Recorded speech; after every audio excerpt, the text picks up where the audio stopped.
সবাই বলে সময় সবচেয়ে ভালো বার্নলের কাজ করে। তাই সময়কে সময় দাও। সময়ের সঙ্গে সঙ্গে সব আবার একদিন ঠিক হয়ে যাবে। কিন্তু সত্যিই কি সব ঠিক হয়?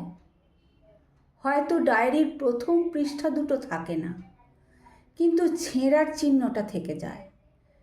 ঠিক 10 পাতা পরে শুকনো গোলাপটা থেকে যায়।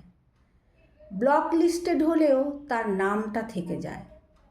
আলমারিতে তার পছন্দের নীল সাদা চুড়িদারটা থেকে যায়।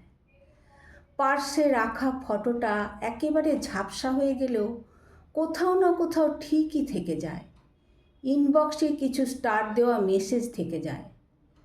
টাইম লাইনে অনলি মি করে রাখা কিছু ছবি থেকে যায়। তার দেওয়া ডাকনামটা থেকে যায়। সবচেয়ে বড় কথা, আমার হৃৎপিণ্ডটা থেকে যায়। আসলে ভাঙার পর জুটতে গেলে, লেখার পর মুছতে গেলে, ছেঁড়ার পর ঢাকতে গেলে আর পোড়ার পর সারতে গেলে দাগ রয়ে যায়। যদি মনে রাখার পাসওয়ার্ডটা চেঞ্জ করে ভুলে থাকার পাসওয়ার্ডে বদলে দেওয়া যেত, হয়তো সব ঠিক হয়ে যেত। কিন্তু তা যখন সম্ভব নয়, তখন সব কিছু ঠিক হয় না।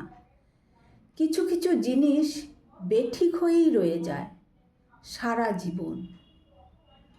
কলমে পার্বতী মোদক, কণ্ঠে শম্পা কোনার।